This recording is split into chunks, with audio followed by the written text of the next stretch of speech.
Okay to go? Right. I am responsive. Roger. Pump idle. Idle cooling got down. Got it. Launch. Turning off to the right, starting. The launched tank pressure is going up to 60. And I'm going uphill. I'm reading 320. Large tank is holding at about 55. Going uphill all the time. Pulling out.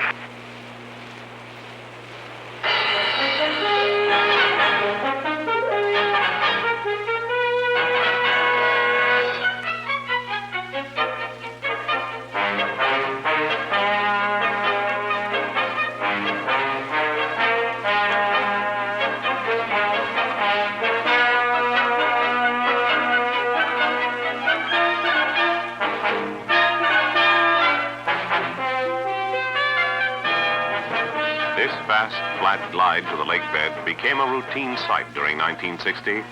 27 times, roughly once every 2 weeks, the skids creased the desert floor. 27 drops from 41 tries chalked up an unparalleled research plane record. At the beginning of the year, the X-15 was new, almost untried. At the year's end, it was proven, a record holder, discovering more about hypersonic speeds and extreme altitudes.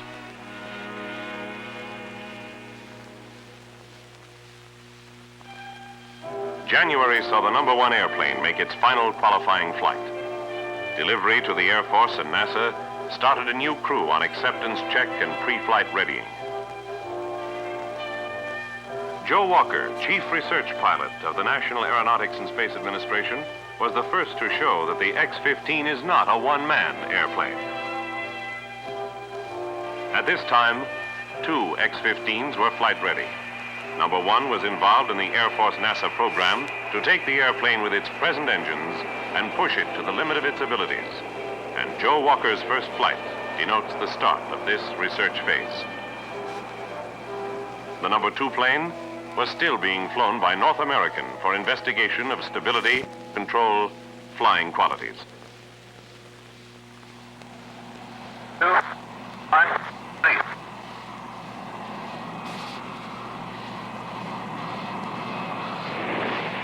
Okay, that's nice, Joe. Turn a little to the right now.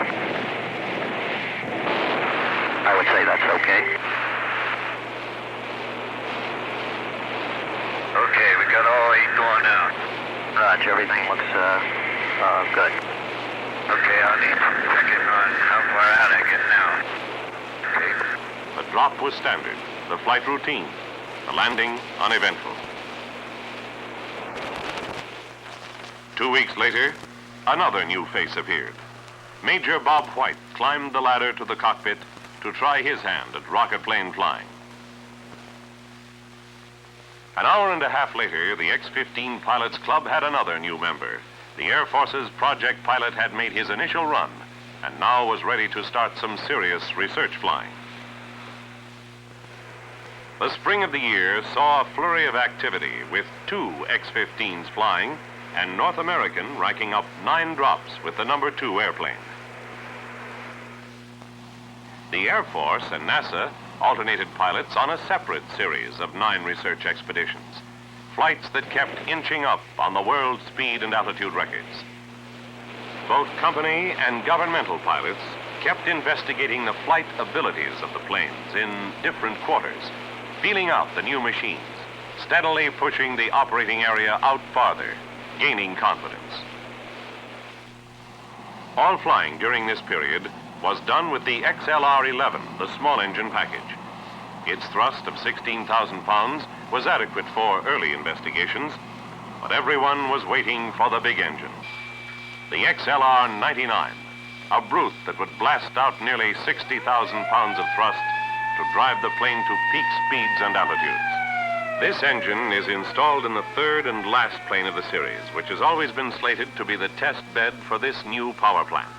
And Crossfield uses his time in between flights to ring out the installation. Preliminaries are out of the way, and this run will be one of the final before flight.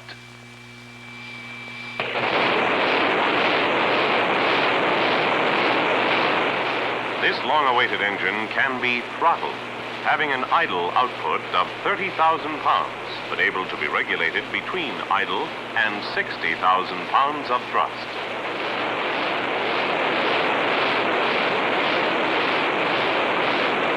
Today's runs are the climax of a long series of tests proving the installation. After this start, they're ready for flight.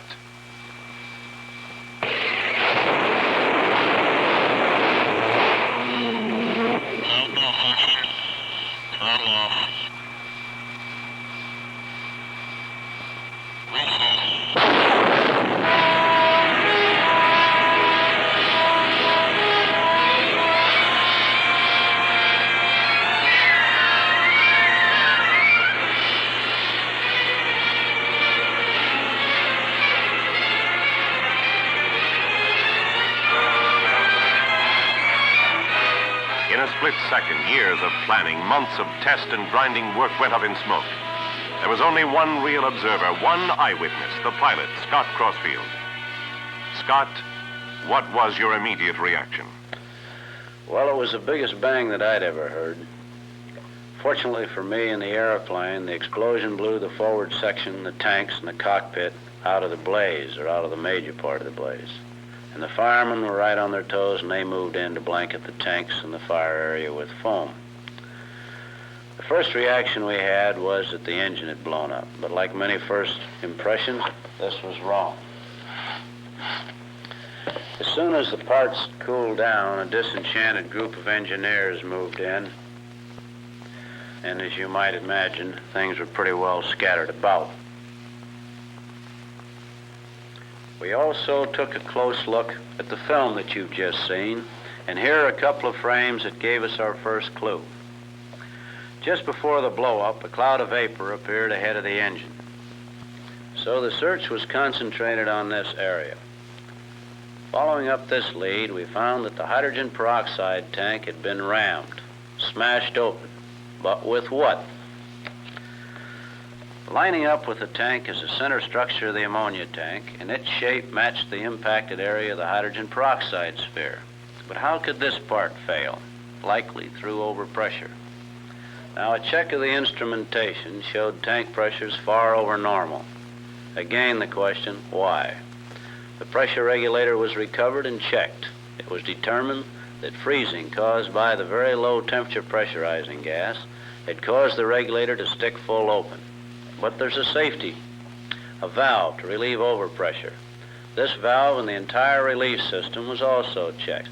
Here it was determined that a flow-sensitive relief valve combined with a vapor disposal equipment had created enough back pressure to fail the tank. So, a frozen regulator, a Foley relief valve, and a high back pressure relief system had gotten together, and we had wrecked an airplane. The entire pressurizing and release systems were analyzed, redesigned, tested, and retested. We ran the combination time after time, deliberately creating the most severe failures possible. Weeks passed before we and everyone else were convinced that the problem was licked. As a measure of how the confidence was restored, here is what happened on the 4th of August. On this historic date, Joe Walker let out a yip of joy. Yippee! He had just pushed the modified small-engine airplane to a new speed record, then made his report to the public. Joe, how does it feel to be the fastest living human? I don't know if I feel much different than I did yesterday, except that the waiting for the flight is over finally. 60 at 165. Quarterback area, Joe. Roger. Gyro look good? Your boy. Push over. Go. Burn out. +3 plus. You made it.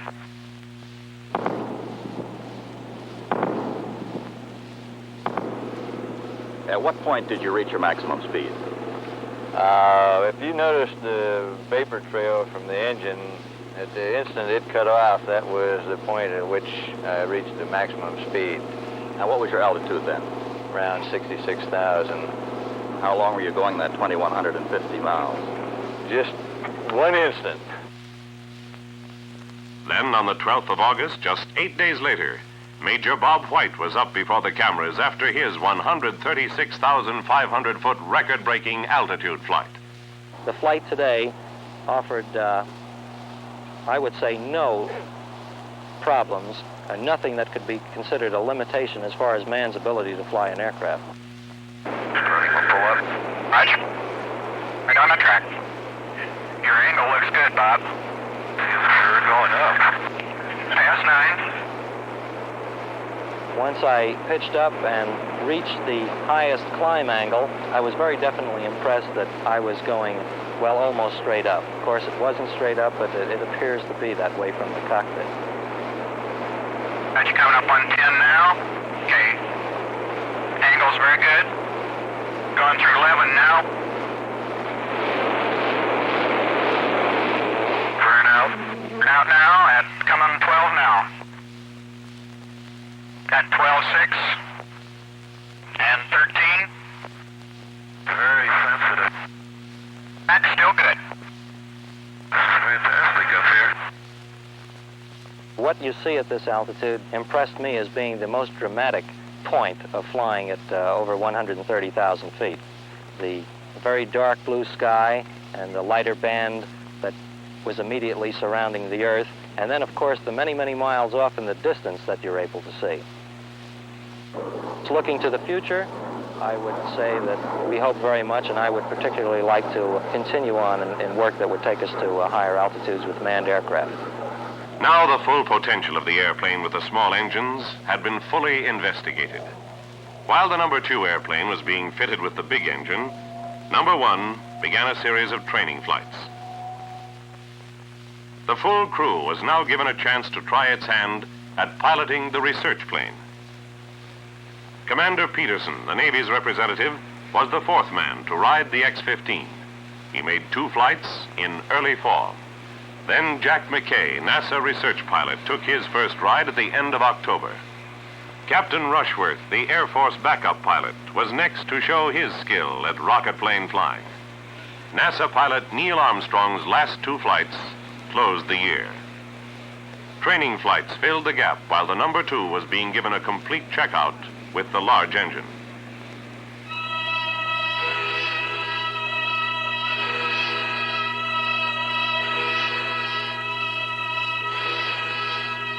Since that ill-fated day in June when the explosion ripped the number 3 ship in half, maximum effort has been exerted toward getting another engine and installing it in Ship 2. Months of work, weeks of painstaking trials, round-the-clock days of final pre-flight were at last put to the test on the morning of November the 15th. This is the X-15 in its final stage of development. This run, if successful, will mark the beginning of a whole new era of flight research. Camera. Explosive. Looks okay down here, Scott. Okay to go? Raj. Roger. 25. Pump idle. Idle cooling going down. Got it. Launch. Turning off to the right, Scotty. The launch tank pressure is going up to 60. And I'm going uphill. I'm reading 320. Large zinc is holding at about 55. About 1-2, dive brake showing open. How's it look, Al? Looked real good, Scotty. You made about a 10-degree turn to the right when you came off. With the new engine loafing at idle, the plane could go to 4 times the speed of sound. So the speed brakes are open to stay close to Mach 2. It's good, Scott. A little to the right, of course. You're okay. Firing ready, Ralph. Scott, could you tell us in your own words how the flight went and what you thought of it? Very well, and the engine and its power is impressive. What was your maximum altitude and speed? Did you have a chance to check that yourself? Yeah, I got about 80,000 feet. and a Mach number approaching 3. Scott, your radio talk sounded a bit hesitant this morning before takeoff. What was that about? Oh, no, I think you misinterpreted that. Of course, we've been doing the best we can to get this flight off for 5 years. I don't think there's any hesitancy there. Scott, having observed the minimum thrust performance of the engine, do you think that the airplane now will be able to live up to its design promises of altitude and speed, or will exceed it, or what do you feel? Yeah, really, without question. I got a little faster today than we'd planned, and we have in our previous flights, in my flights, gotten faster than we'd planned, because for once in history, we've overestimated the drag on the airplane. I think it'll exceed its original expectations. Just 7 days later, the second flight was launched, and on the 6th of December, the third. Both showed the engine to have all the abilities claimed of it. These two eminently successful flights closed the year.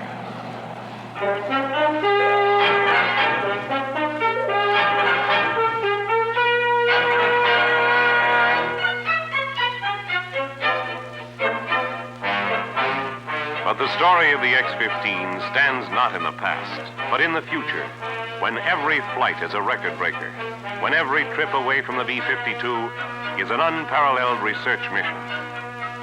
Human hands will be learning a new skill to thrust deep into unexplored areas, capture vital information, then settle to a safe return from that twilight land standing between Earth and space.